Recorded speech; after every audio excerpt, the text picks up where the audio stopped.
From the Best Buy Theater in Times Square, New York, this is George Showtime for Horns Out Rocks. And tonight we have a festival of heavy metal. I mean, there's no other way to describe it. We got Children of Bodom, we got Devin Townsend Project, Obscura, and Septic Flesh. Every single band is from a different part of the world. We have Canada represented, we have Finland represented, we have Greece represented, and Germany represented. So yes, it's a melting pot here in New York City, the capital of the world, and the new capital of metal. Don't go anywhere because I have an exclusive interview with Devin Townsend from the Devin Townsend Project. Oh my God! Ah! Ladies and gentlemen, my name is Devin Townsend, and I am here with Horns Up, and I give a very fervent and wholehearted sup yo to all of you out there. Welcome to New York City, first of all. Thank you very much.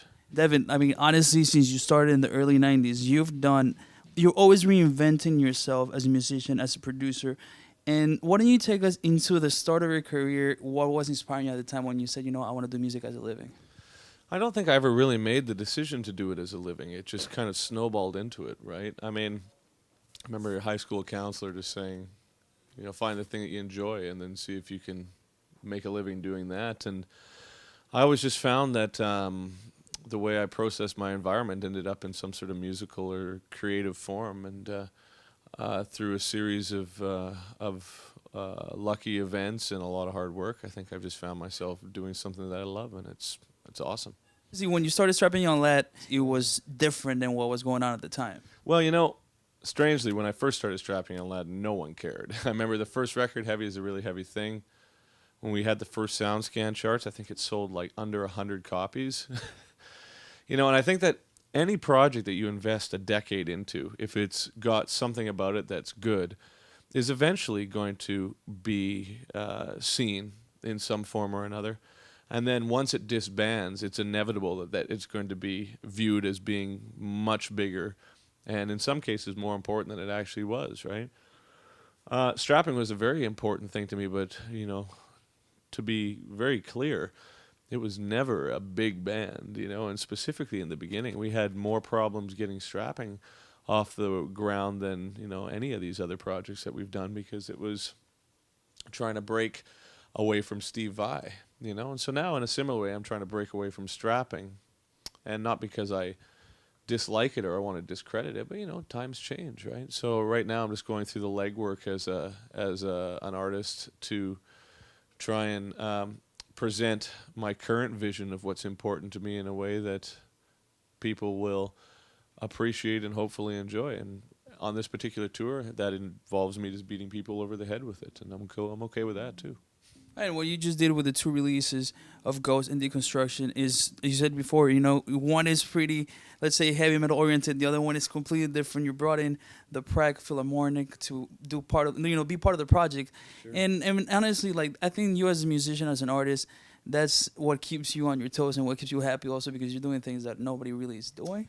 Yeah, I appreciate that, man. It's a nice compliment. However, I mean, I have to say it's never like an intentional process for me that's like, I want to keep myself on my toes or I want to challenge myself. It's never that, as far as I can tell, right? It really just seems to be that at each step of my personal growth, I guess if you want to call that, and we all grow in some cases, positively and negatively, right?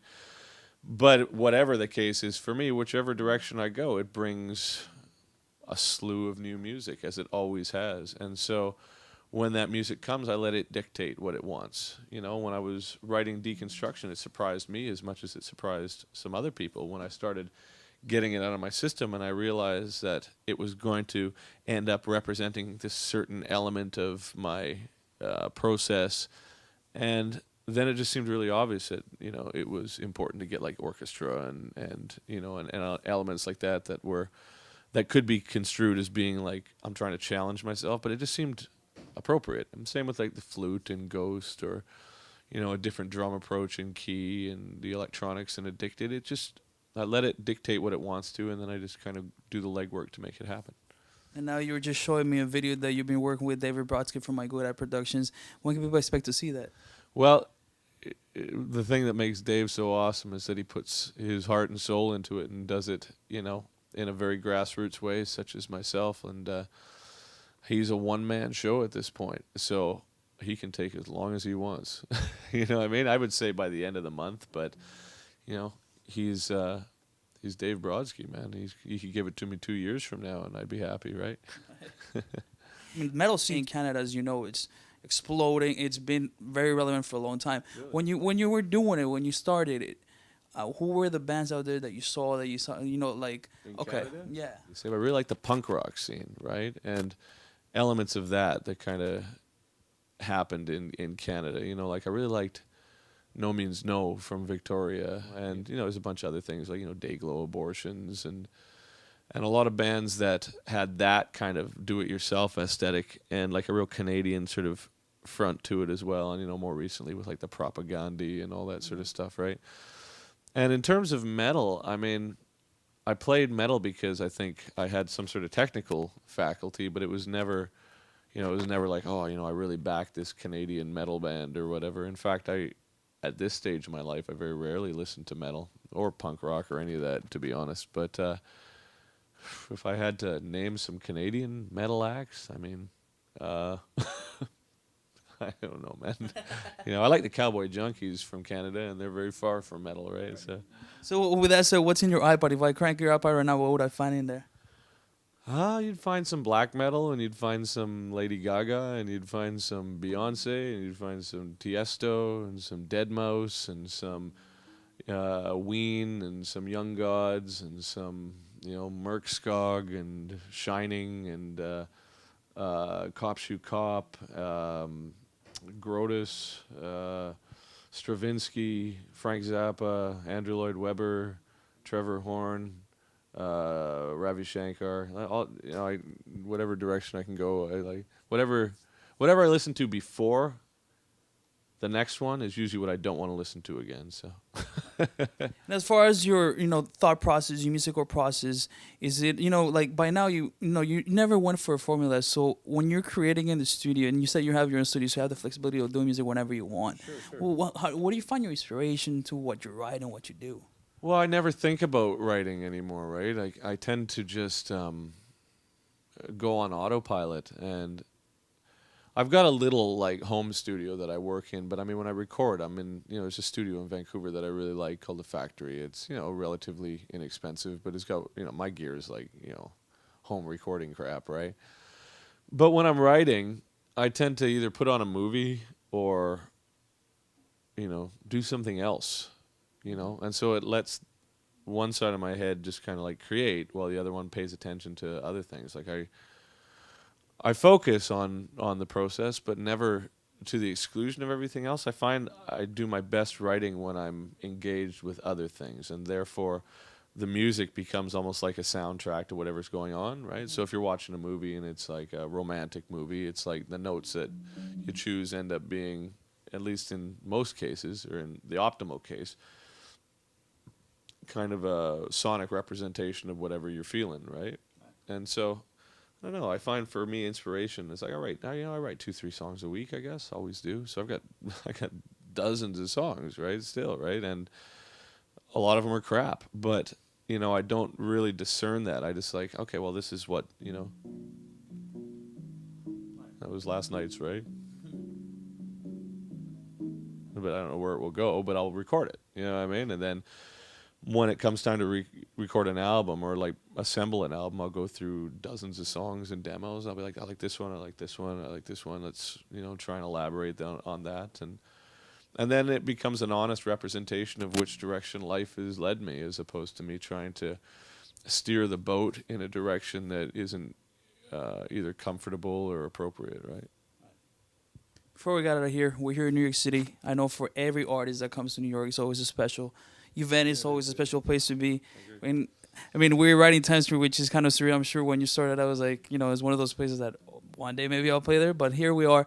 And so far, you said the tour has been pretty good to you because you are kind of standing out in a good way, and you had a good response. And what are your expectations for tonight? Because it is New York City. I just want to have a great time. I want everybody to have a great time. I don't want people to, you know, I find that when there's so much pressure put on something, a lot of times you don't get to be the person that got you there in the first place, right? So if you're going out there thinking, oh, it's New York and it's got to be this and that and the other thing, as opposed to there's a bunch of really cool people and I got friends here and it's a great venue and we got good songs and the band's good. So let's go out there and like tear it up. And if we tear it up, then the audience has a good time. And at the end of the day, everybody's had a good night out. And that's more important to me than impressing, you know, the labels or the magazines, right? And what's in the pipeline after this tour? There we go. So yeah, I've got a ton of things. I've got like a kind of really poppy thing I wrote called Epicloud that I'm working towards. I've got this sort of quiet continuation of Ghost. I haven't written a lot of heavy music, but really there's a whole lot of touring, and I very much enjoy being able to bring the music that means so much to me to the people that have listened for so many years, and I continue to do that for as long as we can. Amen to that, Devin. I want to thank you Thank you for all the years and the hard work, man. Thank You know, you. that's, you know, and I hope anybody who's watching this gets inspired because, you know, Devin, it's, I mean, and it's not because you're a musical genius. You do your own thing, your own way. You did it natural from the get-go, and you're going to keep doing it. So have a great show tonight. For Star Brox, I want to thank Steve Lars and, of course, Best Buy Theater here for having us, hosting us. Century Media, Nikki, everybody out there who always supporting the scene and helping out. Totally. We're going to sign off. Again, thank you. Thanks, man. It's a small scene, so the fact that we're all kind of still kicking around is like pretty cool, I think, right? Thanks, buddy. Thank you, brother. Have a great night. You too, man. Cheers.